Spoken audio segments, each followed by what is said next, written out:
नमस्कार स्टूडेंट्स, मैं डॉक्टर मीनाक्षी नेगी, राजनीति विज्ञान विभाग PNG PG college Ramnagar Nainital से। आज मैं आपके सामने लाई हूँ एक नया टॉपिक जो है प्लेटो से संबंधित। जब भी हम राजनीति विज्ञान विषय को पढ़ते हैं, जब इसका अध्ययन हम शुरू करते हैं तो अरस्तु को राजनीति विज्ञान के पिता के रूप में देखा जाता है। अरस्तु को राजनीति विज्ञान का पिता कहा जाता है, लेकिन उनसे पूर्व हम प्लेटो का अध्ययन करते हैं। जब राजनीतिक विचारकों की बात आती है तो वेस्टर्न पॉलिटिकल थिंकर्स में सबसे पहले हम प्लेटो का अध्ययन करते हैं। 3 जो विचारक हैं उसमें सोक्रेटिस, सुकरात, जिनकी छवि उनके शिष्य प्लेटो में देखने को मिलती है, और प्लेटो के शिष्य अरस्तु हैं। तो अरस्तु के गुरु प्लेटो को राजनीति विज्ञान का पिता नहीं कहा गया, बल्कि अरस्तु को राजनीति विज्ञान का पिता कहा गया। ऐसा क्यों है, यह हम आगे के टॉपिक्स में देखेंगे, क्योंकि अरस्तु की राजनीति विज्ञान को बहुत बड़ी देन है। राजनीति विज्ञान को एक विज्ञान विषय के रूप में स्थापित करने का कार्य अरस्तु ने किया। पहले हम उनके गुरु के विषय में अध्ययन करते हैं, देखते हैं। उनका एक महत्वपूर्ण कथन है, जब तक दार्शनिक शासक नहीं बन जाते या शासक दार्शनिकों में परिवर्तित नहीं हो जाते, तब तक विश्व से बुराइयों का उन्मूलन संभव नहीं है। मतलब जो शासक है, जो राजा है, उसको दार्शनिक बनना पड़ेगा, तभी वह विश्व से या समाज से बुराइयों को क्या कर सकता है, ख़त्म कर सकता है। प्लेटो की शासक और शासन संबंधी यह प्रस्तावना आज भी उतनी महत्वपूर्ण है। मतलब शासकों से संबंधित या शासन को, सरकार को कैसे चलाना चाहिए, जो बातें उन्होंने कही हैं वो उस समय में भी यूनानी नगर राज्यों में भी प्रसिद्ध रही या उसमें भी महत्वपूर्ण रही, और वर्तमान में भी वो महत्वपूर्ण है। ज्ञान विरुद्ध अर्थ शक्ति के शासक का समर्थन आज भी मानव जाति का एक मुख्य मार्गदर्शक सिद्धांत है, तथा जब भी उसने उसकी अवहेलना की है तब उसने अत्यधिक दुख और पीड़ाएं झेली हैं। वह शासकों की स्वार्थ आधारित स्वेच्छाचारिता का शिकार भी हुई है। प्लेटो अपने इस ज्ञान आधारित शासन के राजदर्शन के प्रतिपादन कारण आदर्शवादी ही नहीं, एक क्रांतिकारी विचारक भी कहे जाते हैं। मतलब उन्होंने जो समाज के विभिन्न वर्गों की उन्होंने बात कही, और प्रत्येक वर्ग के लिए उन्होंने शिक्षा की बात भी कही।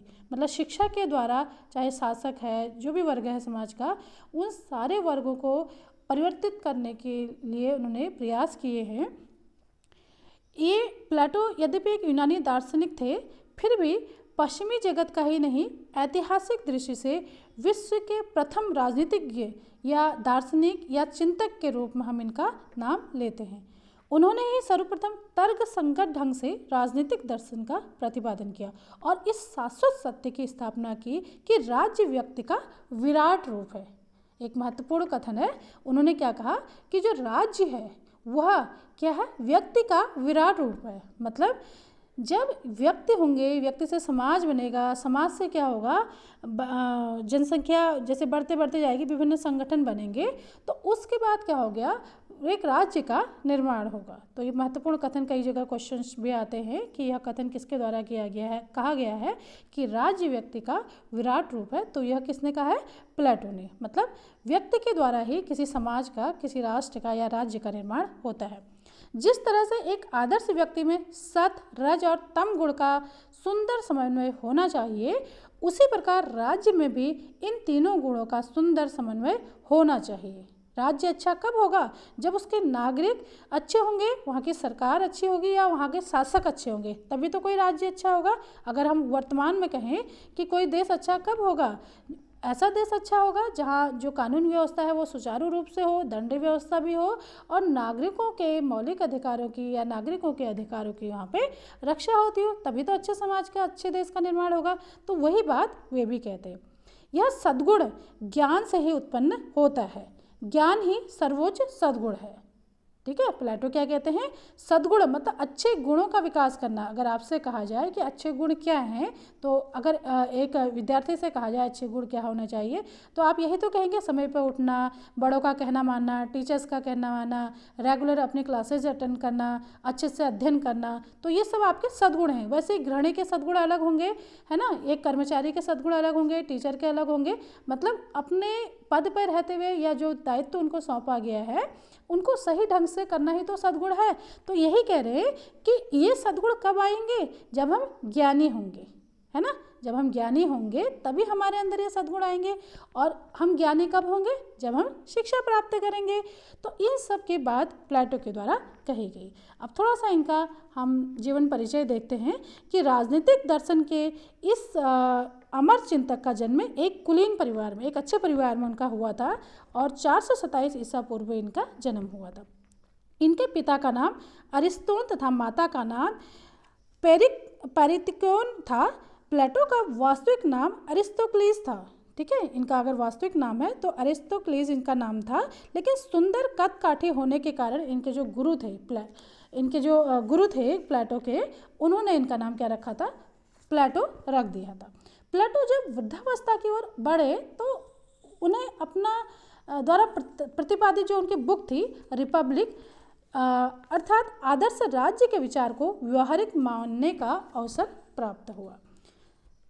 कोई भी राजनीति विचारक है, उसके कुछ विचार होते हैं। जितने भी आप वेस्टर्न पॉलिटिकल थिंकर देखेंगे या इंडियन पॉलिटिकल थिंकर्स देखेंगे, वहाँ पे आप ये देखेंगे कि जो विचारक है उसने कुछ न कुछ पुस्तकों का रचना की है, कुछ पुस्तकें हैं जिसमें उनके समस्त विचार, समस्त सिद्धांत या जो भी बातें उन्होंने कही गई हैं वे देखने को मिलती हैं। तो इनकी 3 किताबें थी, 3 बुक्स या 3 रचनाएँ थी। पहली बुक का नाम क्या है, इनकी पहली रचना का नाम क्या है, दी रिपब्लिक, दूसरा है दी स्टेटमेंट, तीसरा है दी लॉज। ठीक है, रिपब्लिक, स्टेट्समैन और लॉज। तो सबसे महत्वपूर्ण जो पुस्तक है, अब अदर सब्जेक्ट भी आप देखेंगे तो उसमें भी आपको कहीं ना कहीं प्लेटो अरस्तु का अध्ययन करने को मिलेगा, लेकिन हम राजनीति विज्ञान विषय का अध्ययन कर रहे हैं तो हम उस पुस्तक का इसमें अध्ययन करते हैं जिसमें राजनीति विज्ञान से संबंधित जो सिद्धांत हैं, उनके जो विचार हैं वो अंकित हैं या विवरण जिसमें दिया गया है राजनीति विज्ञान से संबंधित।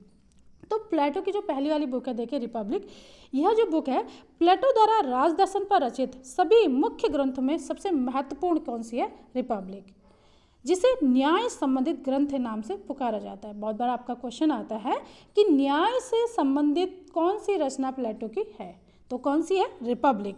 और इसको न्याय पर आधारित ग्रंथ ही कहा जाता है और इसी नाम से इसको कई बार पुकारा जाता है कि न्याय पर आधारित ग्रंथ है रिपब्लिक, क्योंकि प्लेटो ने इसके माध्यम से एक ऐसी आदर्श राज व्यवस्था का अनुसंधान करने का प्रयास किया है जो न्याय पर आधारित हो। इसकी रचना प्लेटो ने 40 वर्ष की अवस्था में कर ली थी। जब उनकी आयु कितनी थी, 40 वर्ष की थी, उस समय उन्होंने दी रिपब्लिक की रचना कर ली थी, पूरी बुक ये उन्होंने लिख दी थी।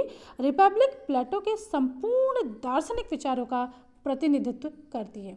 जितने भी इनके फिलोसोफर जो इनके थॉट्स हैं तो उन विचारों का अंकन पूरी हमें इस बुक में, इस रचना में देखने को मिलता है। और समाज और मनुष्य जीवन के प्रत्येक पक्ष, चाहे वो भौतिक पक्ष हो, चाहे नैतिक पक्ष हो या फिर आध्यात्मिक पक्ष हो, तीनों पक्षों को इस पुस्तक में देखा जा सकता है। इसकी कुछ विषय वस्तु है, अर्थात कि रिपब्लिक में क्या क्या कंटेंट है, क्या मैटर है, ये हम देखते हैं। तो सबसे पहले इसमें क्या है, आत्मिक भाव। जो रिपब्लिक है इसमें क्या है, आत्मिक भाव है। इस दृष्टि से प्लेटो ने इसमें श्रेष्ठ या अच्छा क्या है, कि हम अच्छा किसे कहेंगे, इसकी व्याख्या की है और इसे सभी भौतिक तत्वों में विद्यमान बताया है। इसी आधार पर उनकी भिन्नता में एकता को दर्शाया गया। उन्होंने कहा कि प्रत्येक चीज़ भिन्न है लेकिन फिर भी क्या है, एक दूसरे से जुड़ी हुई है ना। जैसे आप समझ लीजिए कि जैसे परिवार में है, परिवार में सदस्य अलग हैं, किसी परिवार में 5 सदस्य हैं, किसी में 6 हैं, एक दूसरे से चाहे दिखने में है, चाहे व्यवहार में है, चाहे आदतें हैं, कोई भी चीज़ भले ही भिन्न है लेकिन फिर भी एक दूसरे से वो जुड़े हुए हैं। उसी तरीके से समाज के जो अलग अलग वर्ग हैं वे भी एक दूसरे से भिन्न होते हुए भी एक दूसरे के लिए महत्वपूर्ण हैं और एक दूसरे के लिए से जुड़े हुए हैं। दूसरा है न्याय की अवधारणा। तो पहले भी हमने बात की थी कि जो रिपब्लिक है उसको न्याय पर आधारित ग्रंथ कहा गया है, क्योंकि जो इसका केंद्र बिंदु है वो न्याय पर ही आधारित है, तो रिपब्लिक में प्लेटो ने जिस आदर्श राज्य का वर्णन किया है, उन्होंने क्या कहा कि अगर न्याय स्थापित हो जाएगा, है ना, न्याय का मतलब क्या है, किसी के साथ कुछ भी बुरा ना हो, सबके साथ अच्छा हो, ऐसी व्यवस्था हो कि कोई किसी का अहित न करे, क्योंकि मनुष्य है, मनुष्य का क्या होता है, एक स्वभाव क्या होता है, अपने लिए ज़्यादा हित सोचना, अपना हित ज़्यादा सोचना।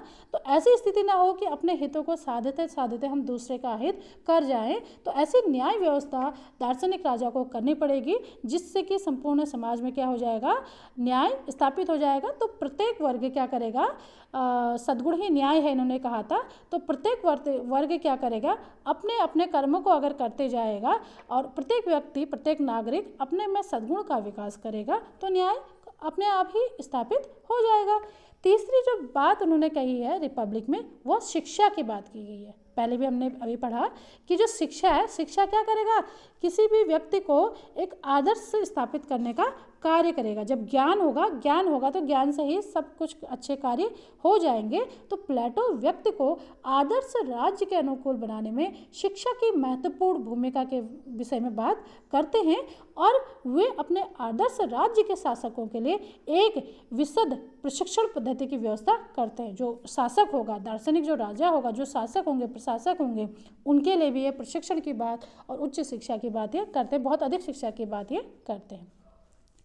अगला हम देखते हैं साम्यवादी व्यवस्था का प्रतिपादन। जो प्लेटो है, प्लेटो का साम्यवाद बहुत ज़्यादा फेमस है, ठीक है।